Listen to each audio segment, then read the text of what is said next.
Minister for Finance of the Commonwealth of the Bahamas. I request Protocol to escort His Excellency and invite him to address the Assembly.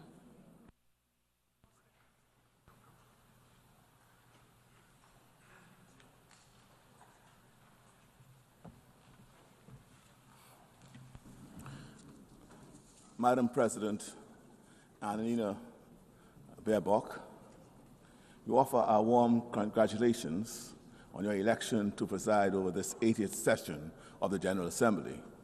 And we thank your predecessor, His Excellency Philmon Yang, for a job well done.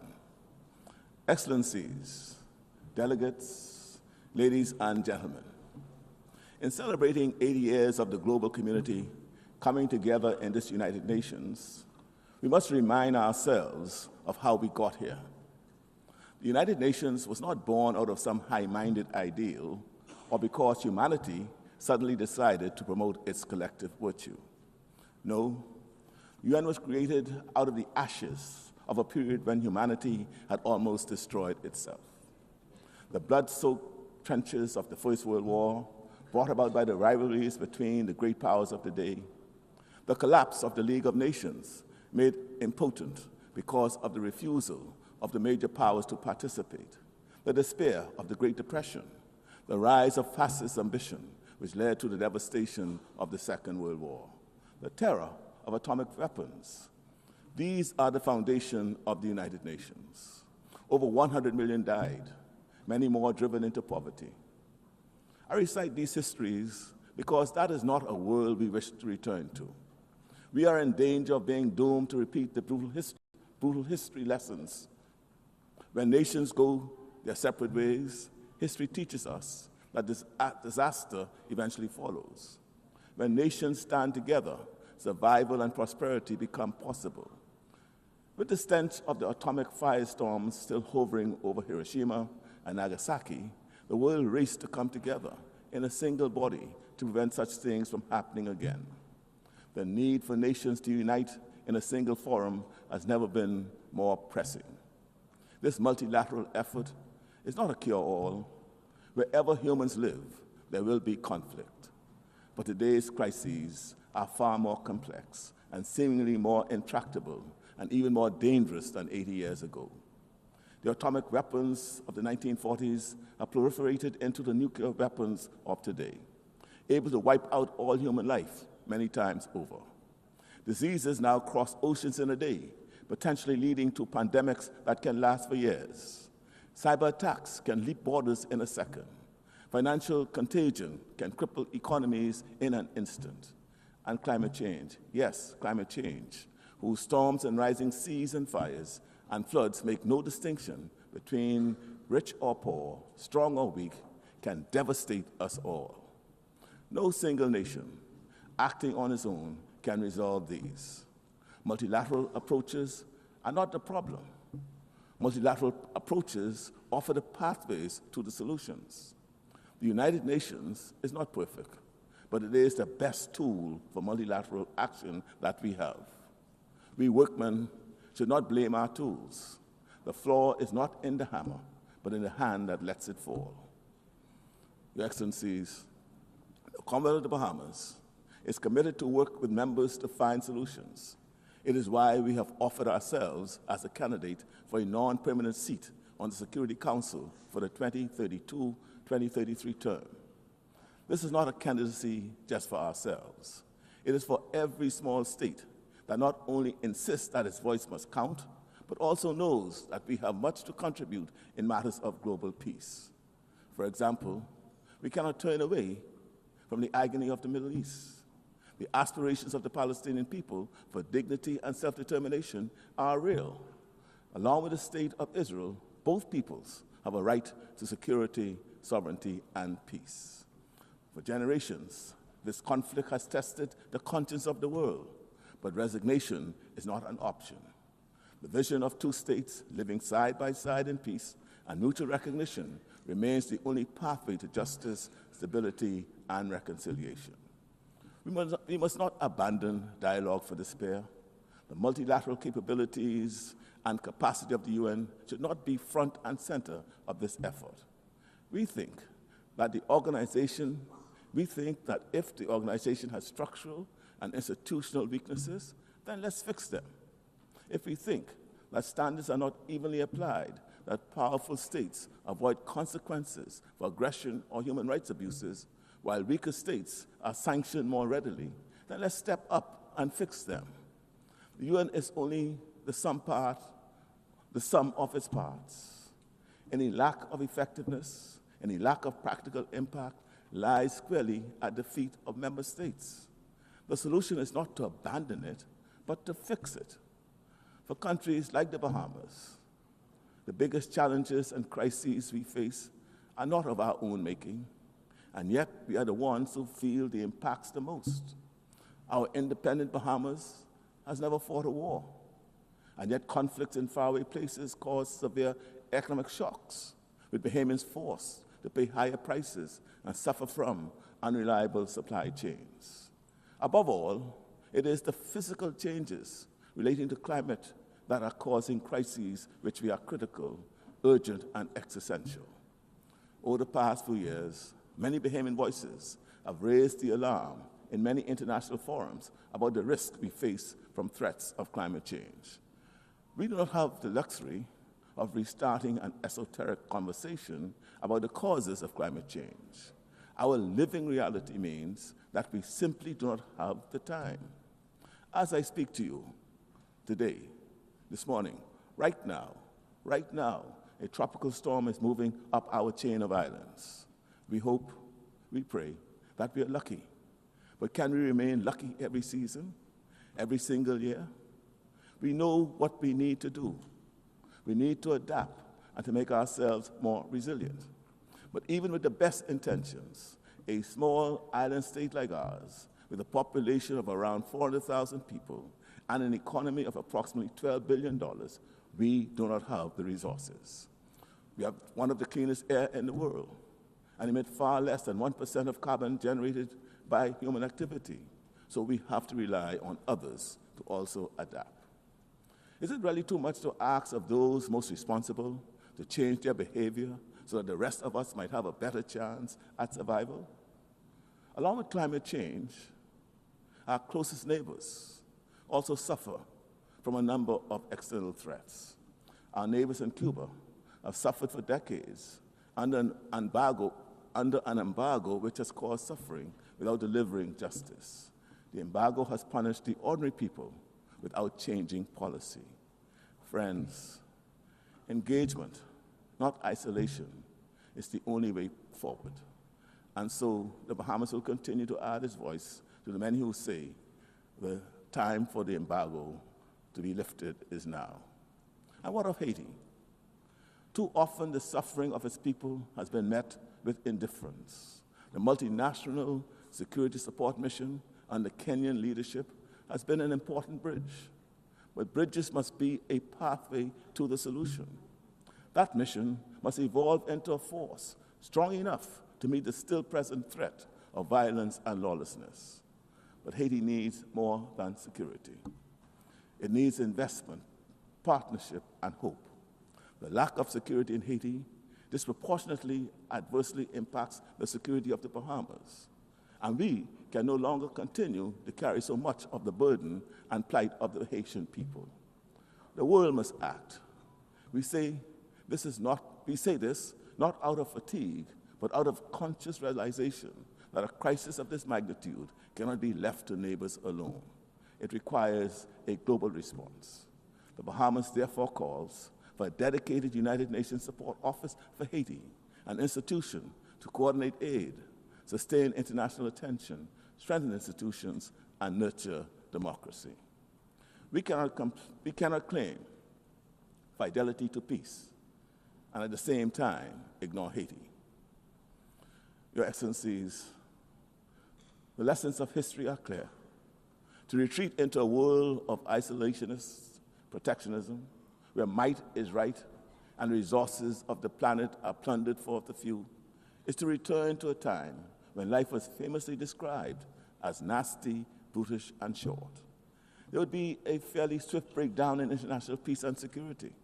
With no global forum for conflict mediation, there's a strong likelihood that disputes would more often escalate into wars, border clashes, and proxy conflicts. With every country facing increasingly dangerous and rapid climate change, the collective action needed to address it would likely hasten to climate breakdown. The kind of economic fragmentation that heralded the Great Depression in America in the 1930s would reemerge. Protectionist sanctions and trade barriers, the collapse of supply chains, and resulting higher costs of living around the world would recreate the same conditions that fueled the rise of fascism and the explosion of the Second World War. Is this what we really want? No matter how imperfect, are we really prepared to throw away what we have? Your Excellencies, we recognize that we seem to live in a time when the global community appears indifferent to the suffering and deaths of millions of our fellow human beings. And yet, even in the face of potential climate disaster, today we ask, not for your pity, we not ask for clarity, for charity, we ask simply that you act in your own enlightened self-interest. The security and prosperity of all of us in the region, the hemisphere, and the world are interconnected. Even if we do not agree on the causes, as I have previously said to this Assembly, our lived reality is that our storms and hurricanes are your fires and floods. If the Bahamas were to collapse because of the disproportionate risks we face from climate change, economic vulnerabilities, and external geopolitical pressures, the world would lose one of the more best tourist destinations on this planet. We ask for nothing more than what we all want: the right to live in peace and security and in the pursuit of happiness. But most of all, just let us live. Just give us the right to live. Thank you.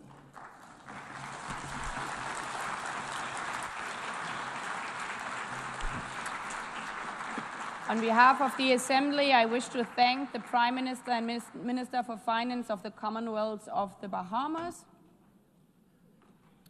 The Assembly will hear an address by His Excellency Dickon Mitchell, Prime Minister and Minister for Infrastructure and Physical Development, Public Utilities, Civil Aviation and Transportation, and Minister for National Security, Home Affairs, Public Administration, Information and Disaster Management of Granada. I request the protocol to escort His Excellency and invite him to address the Assembly.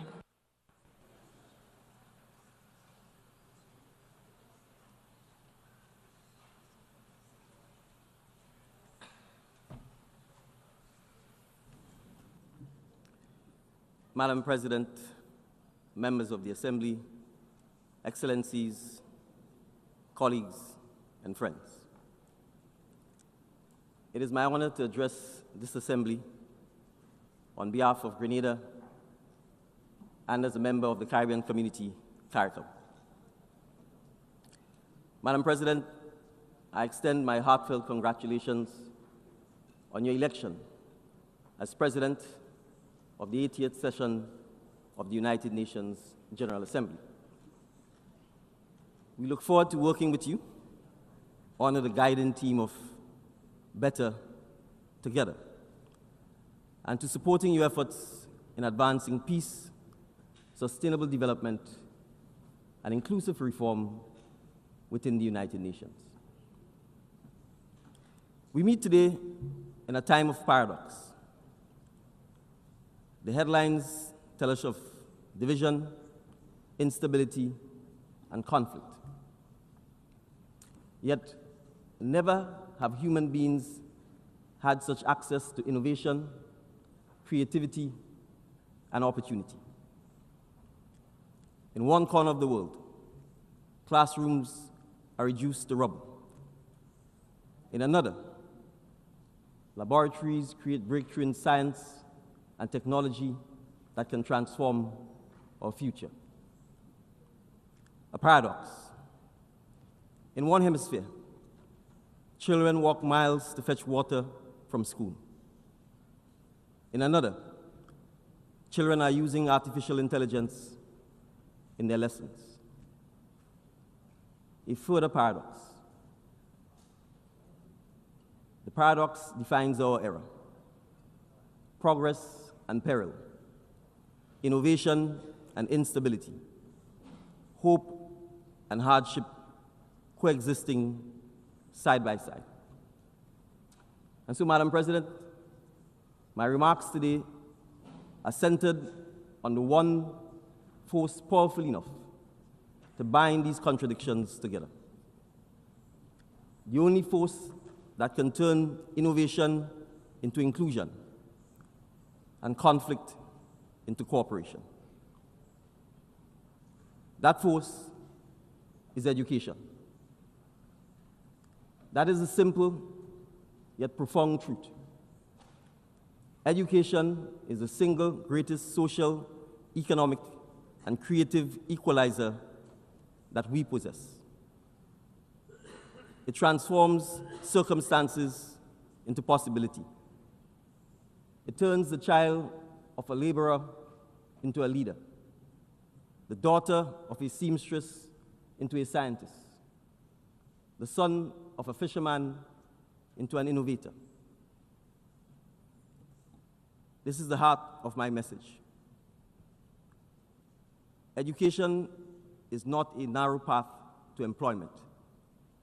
It is a broad road to resilience, to innovation, and to peace. And Madam President, it saves people, not just from economic poverty, but from the poverty of diminished possibility. And so education is a lifeline. I have seen this. I have lived this. And now I am privileged to lead this in and for my country. For me, education was a bridge from limitation to possibility. It was education that carried me from a small hillside village in St. David, Grenada, where my family fetched water from a public standpipe to this assembly hall today. It was not wealth that brought me here. It was not privilege that brought me here. It was access. Access to teachers who believed in me. Access to opportunities that were modest but life-changing. Access to the chance to learn, even when the path was uncertain. But my story is not unique. It is echoed in the resilience of the Caribbean families who sacrifice for the children's schooling, in the ingenuity of students who make the most of scarce access and even scarcer resources, and in the determination of communities that rebuild schools year after every hurricane.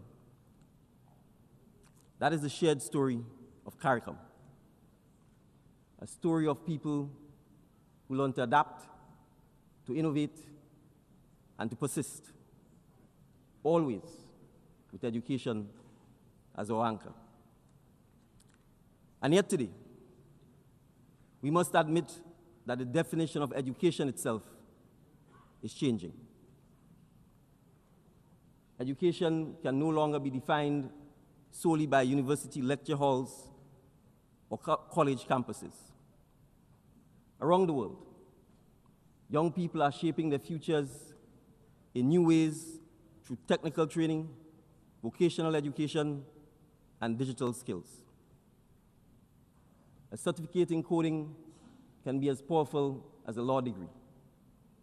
A credential in renewable energy can open doors as wide as a medical license. A diploma in advanced manufacturing can transform not only an individual's life or future, but the economic trajectory of an entire community. This broader vision of education is the reality we are embracing in Grenada and across the Caribbean.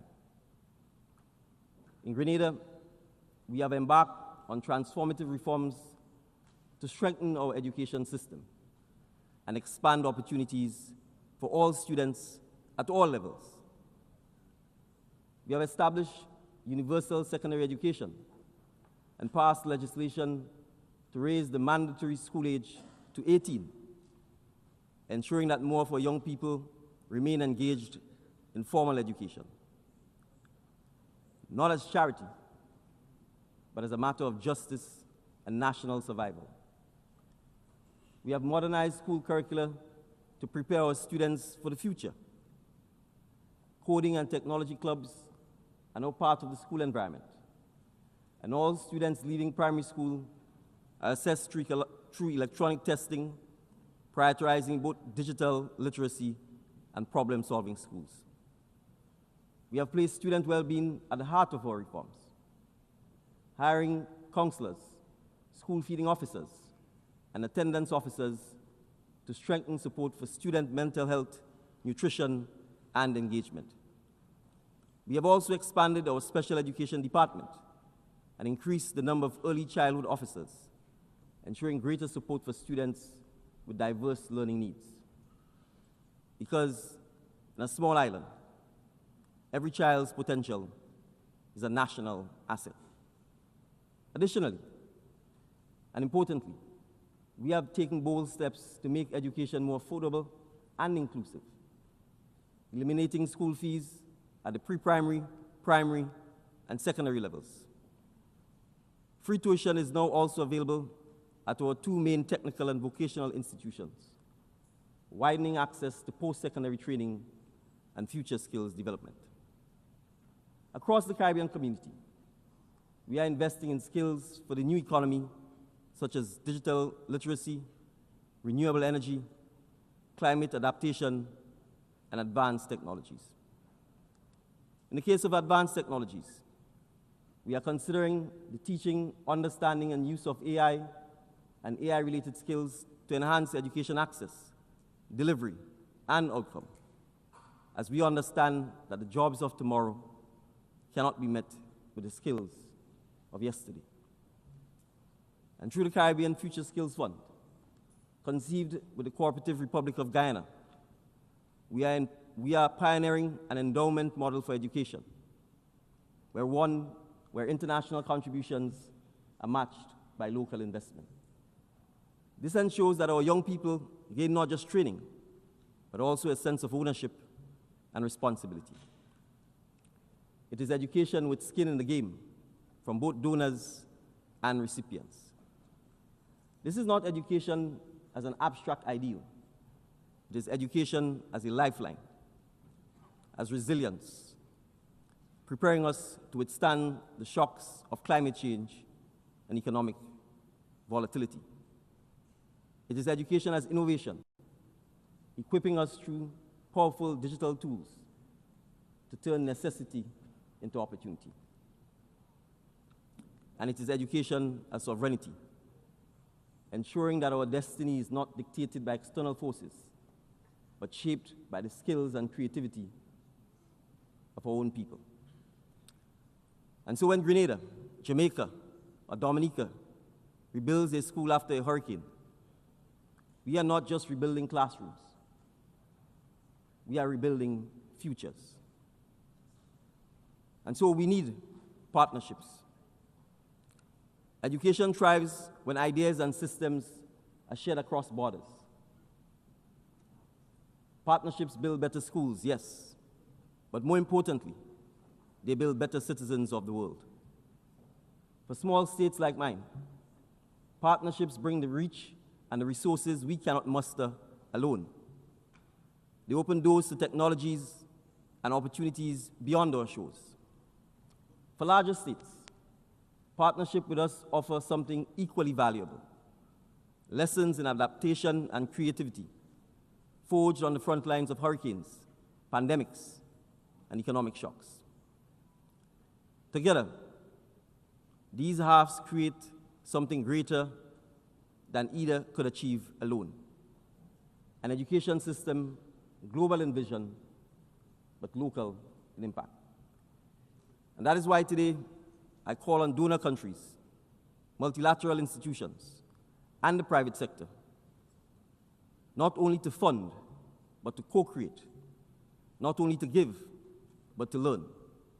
Because education is not charity, it is collaboration. It is investment in the kind of world we wish to leave behind.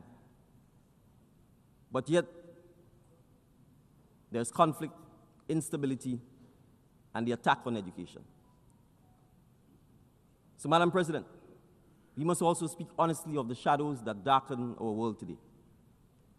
Wars rage, economies falter, communities fracture, and amid this turbulence, it is children who bear the heaviest burden. When a school is reduced to rubble, when a teacher is silenced, when a family is forced to flee in fear, education becomes the first casualty of the conflict. And when education is taken away, it is not only opportunity that dies, but hope itself. We know all too well what follows: ignorance that breeds division, exploitation that preys on vulnerability, extremism that fills the void, and the cycles of despair that pass from one generation to the next. A child deprived of learning today becomes an adult deprived of dignity tomorrow. And a society deprived of educated citizens becomes a society deprived of peace. And so this is why I say to this assembly today, protecting education in times of conflict must be treated as a pillar of peace building. Just as we rush to shelter the displaced and heal the wounded, we must also safeguard classrooms and teachers. Just as we protect hospitals, so too we must protect schools. Because whether that child is in Palestine, in Haiti, in Sudan, or in Ukraine, their right to learn is as sacred as the right to life itself. A child in Grenada, a child in Canada, or a child in Qatar deserve the same opportunity to unlock knowledge, to connect with teachers and peers, and to shape their future. An attack on education is an attack on all. A commitment to education is a promise we make for all. Madam President, today I urge this assembly, regardless of history or grievance, to come to the table in a shared realization that no child's classroom should be traded for a battlefield, and no young mind should be collateral damage of political disputes. From Guyana and Venezuela to Belize and Guatemala, from Haiti's turmoil to the wars in Israel and Palestine, Sudan, and the Democratic Republic of Congo, we see conflicts that have as another casualty the education of children. All children, not the children of one side or another, but all children. And so I repeat, I urge all parties, regardless of history or grievance, to come to the table in a shared realization that no child's classroom should be traded for a battlefield, and no young mind should be collateral damage of political disputes. And so we must appreciate that dialogue is not weakness. It is, in fact, the highest form of courage. It is the choice to preserve learning, to preserve hope, and to preserve the possibility of peace. Grenada knows from experience that education thrives when nations stand in solidarity. Around the world, partners have trained our teachers, opened the doors of their universities, and strengthened our health and education systems. From the Republic of Cuba to the Kingdom of Morocco, from the People's Republic of China to the United Mexican States and beyond.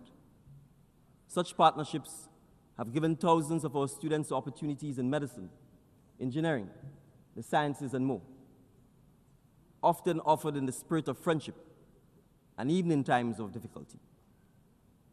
So it is regrettable that at a time when we should be expanding cooperation, restrictive measures and political divisions continue to weaken international collaboration and punish countries like Cuba that have sought to deliver the promise that education holds. Real hopes, for the sake of the Cuban people and for the good of our region, that greater steps will be taken towards Cuba's engagement in the economic and social life of our hemisphere. For small island states, every partnership in education and development is a lifeline. We cannot afford to see those lifelines severed by geopolitics. And so, Madam President, that is why I join my Caribbean colleagues in reaffirming our region as a zone of peace. This principle is not simply a diplomatic phrase. It is a pledge to our people, because conflict undermines development, and peace is the first investment in people. Other courageous champions of education have reminded us that classrooms must be defended even more fiercely than borders. Her Highness Sheikh Mahmouza bint Nasser has echoed the sentiments that in times of war, and I quote, "The right to education should be defended just as we defend the right to food and shelter," unquote. The children of Palestine deserve that right to education.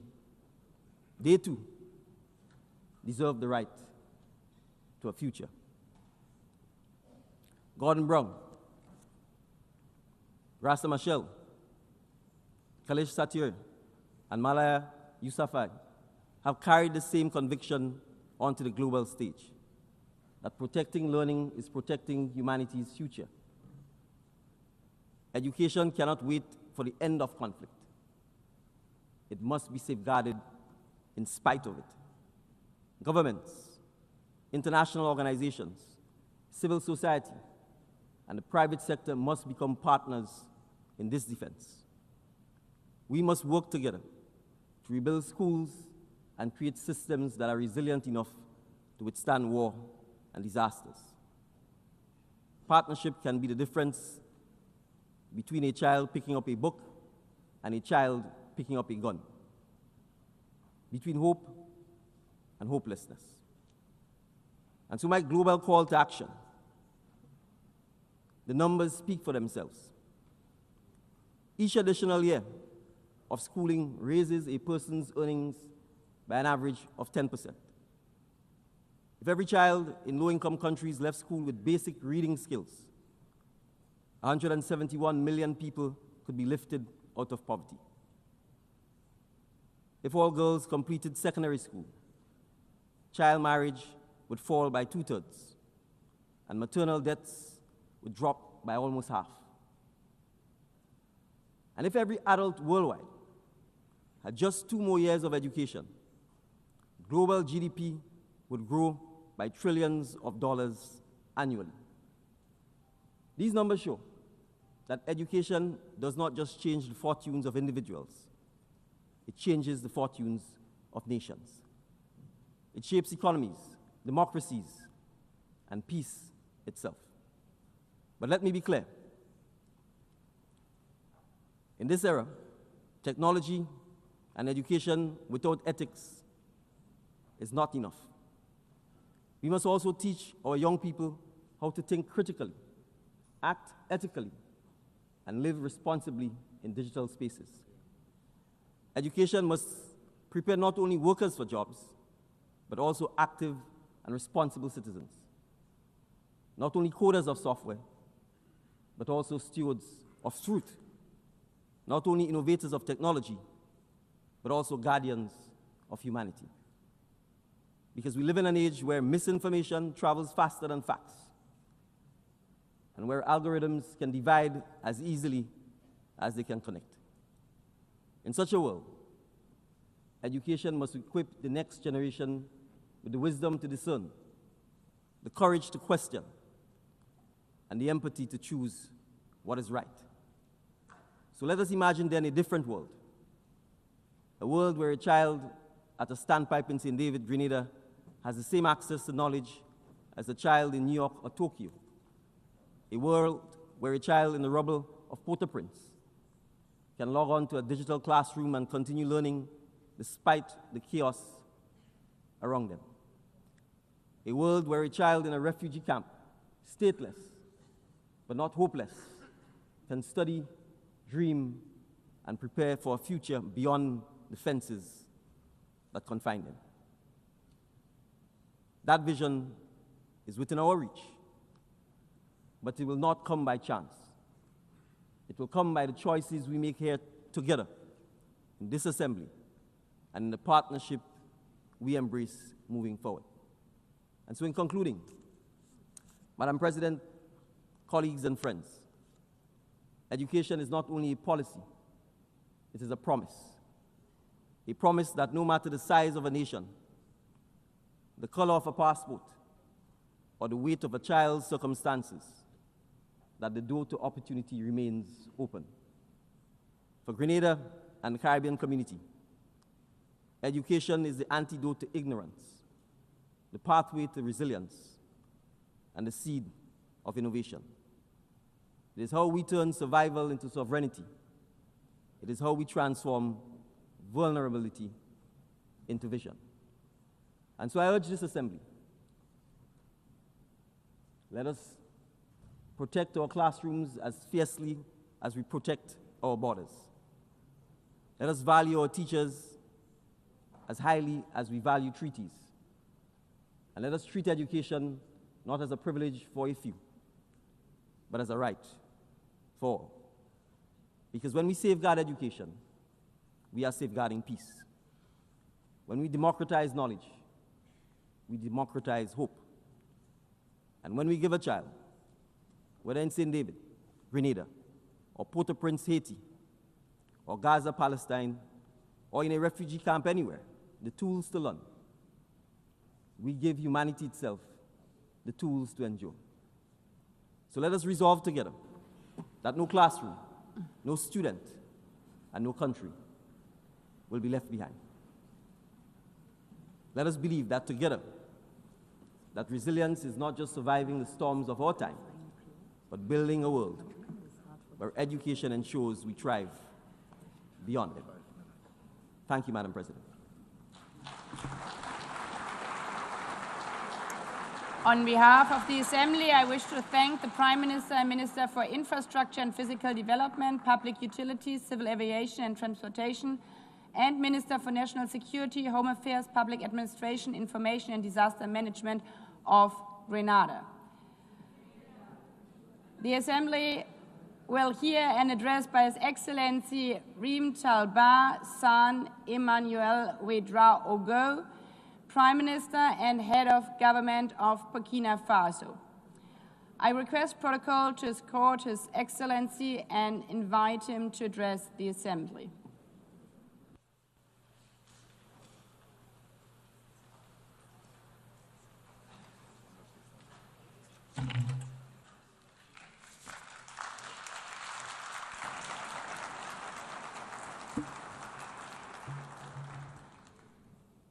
Madame la Présidente, Madam President, Monsieur le Secrétaire Général des Secretary Nations Unies, General of the United Nations, Mesdames et Messieurs les chefs de délégation, Heads of Delegation, distingués délégués, Mesdames et distinguished Messieurs, delegates, ladies and gentlemen, j'ai l'insigne honneur it is my great et honor le grand privilège and de prendre la privilege parole to address au you nom du camarade président, on behalf of le President capitaine Ibrahim Captain Traoré, Ibrahim Traoré, président du Faso, chef de l'État, President of Burkina Faso, à Head of l'occasion State, de la présente session, during this session afin d'y porter la voix du peuple to convey digne the voice et of the intègre du dignified, Burkina Faso. honest people of Burkina Faso. Aussi me charge-t-il d'adresser I would ces therefore like fraternelles to convey salutations fraternal greetings à to tous you, les citoyens du monde, to all citizens of épris the de world, paix committed et de to liberté. peace and freedom.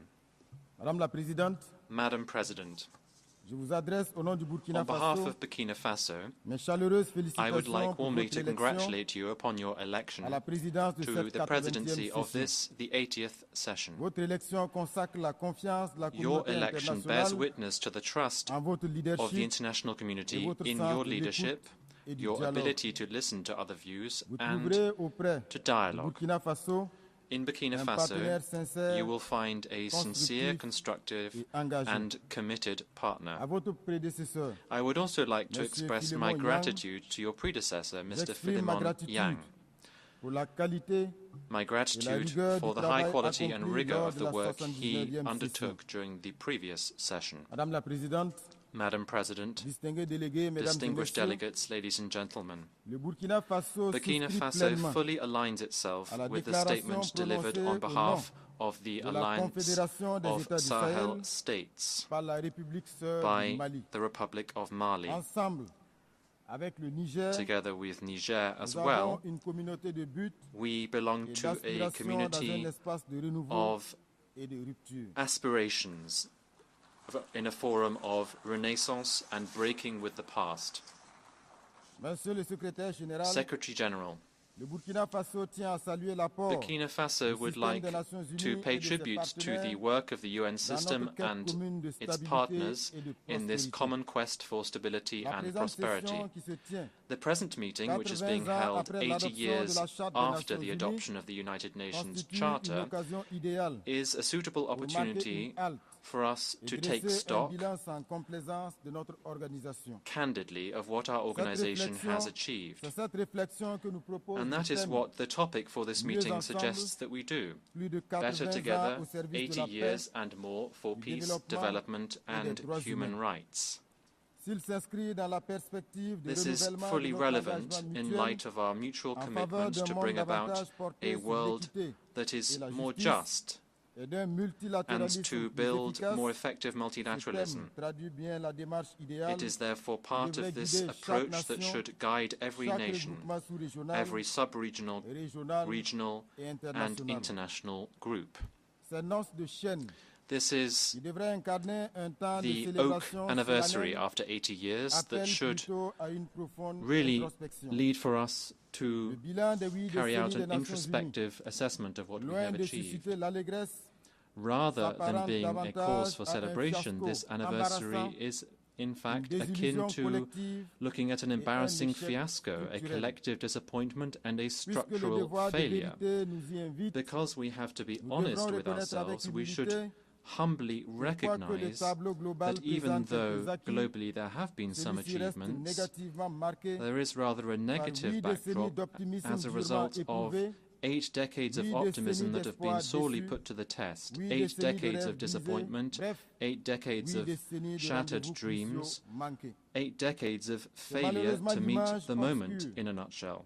d'une ONU That is que beaucoup de nos unfortunately the dévanciers de bleak picture of a 1945 UN that many of vivaient our encore forefathers from auraient eu du 1945, mal if they à were still accepter. alive, would have struggled Il to est donc accept. difficile de se réjouir. It is therefore face à difficult un to bilan celebrate aussi mitigé. given such a mixed Comment backdrop to comprendre this anniversary. que How l'Afrique, can we understand berceau de the l'humanité, fact that Africa, the et cradle foyer of de tant de humanity, conflits, and where there are so many représentant conflicts, plus d'1 milliard and which d'êtres humains, represents more than 1 demeure billion human exclu beings, des instances remains décisionnelles du excluded Conseil from de the sécurité. Security Council's decision-making Comment bodies. accepter How can we accept missions the de fact maintien de la that paix, peacekeeping financées missions, à coups de financed milliards, to the tunes of quittent nos billions pays of en laissant dollars, davantage de are frustration leaving et our de countries souffrance in the que lurch de résultats and are tangibles. leaving behind frustration Les and causes de ce suffering naufrage rather than collectif sont tangible pourtant bien results. connues de The tous, causes of this collective failure notamment are des well États known membres to all, eux-mêmes, notably the member states qui, durant des themselves, décennies, who, ont, after dans le 8 cadre de decades, l'Assemblée have, Générale, within this General Assembly,